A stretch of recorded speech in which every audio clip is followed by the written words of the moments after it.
दोस्तों आप सबका स्वागत है मेरा मूवी रिव्यू शो में। आज आप सबके लिए जो मूवी लेके आया ना, एक फैमिली रिलेटेड मूवी है। इस मूवी के अंदर आपको फैमिली इमोशंस की क्या कदर होती है और क्या फैमिलीज़ के जो आपकी वैल्यूज़ हैं उसकी क्या कदर होती है, वो आपको इस मूवी के अंदर देखने के लिए मिलेगा। सबसे पहले बात करते हैं इस मूवी के नाम की। तो इडली कढ़ाई करके एक मूवी आई है जो कि एक तमिल मूवी है।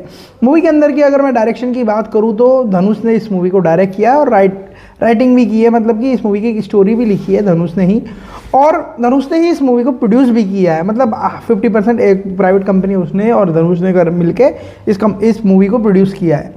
अब बात करते हैं इस मूवी की कहानी की, इस मूवी के एक्टर्स की, इस मूवी की क्या प्लॉट है, क्या इस मूवी की कहानी के अंदर मैसेज है या मूवी देखने लायक है या नहीं है, IMDb रेटिंग्स की, पब्लिक रिव्यू की और इस मूवी के रनिंग टाइमिंग की। धीरे धीरे इन सब के बारे में बात करेंगे। सबसे पहले बात करते हैं इस मूवी के एक्टर्स की। इस मूवी के जो एक्टर्स हैं वो हैं, सबसे पहले इस मूवी के अंदर खुद धनुष इस मूवी के अंदर मेन किरदार में है। उसके बाद नित्या मेनन इस मूवी के अंदर इनकी सपोर्टिंग रोल में है, जो कि आप कह सकते हो एक पड़ोसन का रोल कर रही है या इनकी गर्लफ्रेंड का उसी टाइप का एक रोल है, जो कि एक गांव के लोग कह सकते हो लड़की लड़के की जो मोहब्बत होती है या उनकी जो इमोशंस होते हैं उनकी कुछ झलक दिखाई गई है। उसके बाद शालिनी पांडे है जो कि इनकी गर्लफ्रेंड का जिसकी होने वाली जो वाइफ होती है या मंगेतर का किरदार करनी है। उसके बाद अरुण विजय करके एक एक्टर है जो कि इनके होने वाले साले होते हैं, बट इनसे इनकी बनती नहीं है आपस में और एक इन दोनों के बीच में 36 का आंकड़ा रहता है, इस टाइप की एक किरदार दिखाया गया है। उसके बाद राजकरण करके एक और हीरो हैं या कह सकते हो इस मूवी के अंदर एक एक्टर है जो कि इनके धनुष के फादर का रोल इस मूवी के अंदर कर रहे हैं। उसके बाद सत्यराज हैं जो कि शालिनी पांडे और अरुण विजय मतलब कि इनके होने वाले ससुर होते हैं, उनका रोल कर रहे हैं। शालिनी के फादर का और अर्जुन के फादर का रोल कर रहे हैं। एक अमीर एक करोड़पति होते हैं जो कि एक NRI होते हैं। उसके बाद इस मूवी के अंदर और भी बहुत सारे किरदार हैं, बहुत सारे एक्टर हैं जो कि छोटे छोटे सीन कर रहे हैं इस मूवी के अंदर।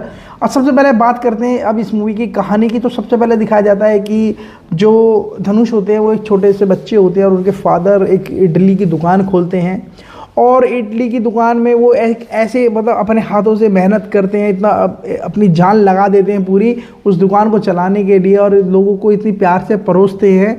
उनकी वाइफ और वो मिलके दोनों उस दुकान को चला रहे होते हैं। एक छोटे से गांव में छोटी सी दुकान होती है, बट उनकी इडली इतनी फेमस होती है कि आसपास तक कई गाँवों तक उनकी इडली की कह सकते हो लोगों के अंदर उनकी ख्वाहिश खाने की होती है, पसंद होती है और चर्चे होते हैं।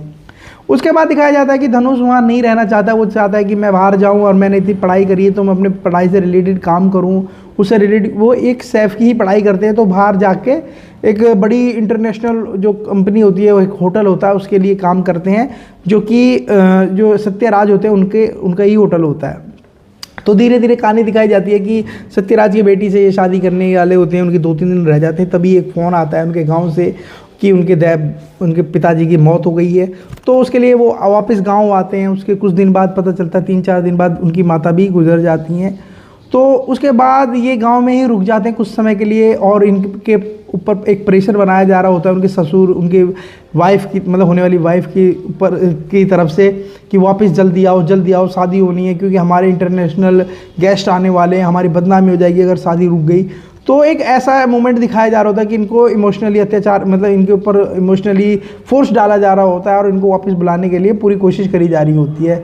तो उसके बाद ये एक ऐसा मोमेंट आ जाता है, ये हम बिल्कुल मना कर देते हैं कि मैं नहीं आऊँगा बिल्कुल भी, मैं यहीं पे रहूँगा, अपने माता पिता की जो मेरी आखिरी इच्छा थी उनकी उसे पूरी करूँगा। तो उस टाइप की एक स्टोरी है। उसके बाद ये दुकान खोलते हैं। उसके बाद ये लोग वहाँ से विदेश से आते हैं और इनके साथ बदतमीजी करते हैं, मारपीट करते हैं और भी बहुत सारी चीज़ें होती हैं जो कि इस मूवी के अंदर बहुत ज़्यादा एक ऐसे कह सकते हो ना इमोशनली चीज़ दिखाई गई है। इनके फादर की कुछ चीज़ें, उनकी मदर की कुछ चीज़ें, इनका बचपन की चीज़ें। तो एक ऐसा एक इमोशनल स्टोरी बनाई गई है कि आपको आपकी फैमिली को देख के मज़ा आएगा मूवी को। कुछ कॉमेडी सीन्स भी हैं और कुछ इमोशनल सीन्स भी हैं इस मूवी के अंदर। तो हर एक चीज़ का ना सही तरीके से इस्तेमाल करा गया है। धनुष ने इस मूवी के अंदर जो डायरेक्शन किया ना बहुत ही शानदार तरीके से किया। मुझे मूवी पसंद आई, देखने लायक लगी मूवी, तो मैंने सोचा इस मूवी का रिव्यू करा जाए आपके लिए। अब इस मूवी की अगर मैं छोटी छोटी बात करूँ तो ये 1 अक्टूबर 2025 को ये मूवी रिलीज हुई थी, मतलब अभी लास्ट मंथ में। तो और इस मूवी की IMDb रेटिंग्स की बात करूँ तो 6.4 आउट ऑफ 10 इस मूवी की IMDb रेटिंग्स है। लगभग 2 घंटा 27 मिनट की इस मूवी की रनिंग टाइमिंग है। और बात करते हैं इस मूवी की पब्लिक रिव्यू की तो मोस्टली इस मूवी के पब्लिक रिव्यू पॉजिटिव हैं और मूवी देखने लायक है, लोगों को पसंद आई है, फैमिली लाइक मूवी है। कुछ इस मूवी के अंदर जो इमोशनल सीन थे ना वो लोगों को ज़्यादा इफेक्ट करे। ज़्यादा इससे ज़्यादा रिवील करूँगा ना मैं, फिर आपको देखने में मज़ा नहीं आएगा। मूवी को थोड़ा देखिएगा गहराई में जाके, क्योंकि इस मूवी के अंदर बहुत ही ज़्यादा इमोशनल चीज़ें बहुत ज़्यादा डाली गई है।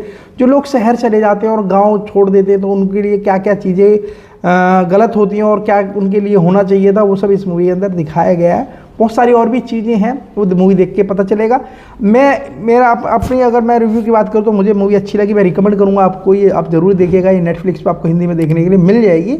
मेरा रिव्यू अच्छा लगा तो प्लीज़ लाइक शेयर कमेंट करके जरूर बताइएगा और सपोर्ट करने के लिए सब्सक्राइब जरूर करना। Thank you.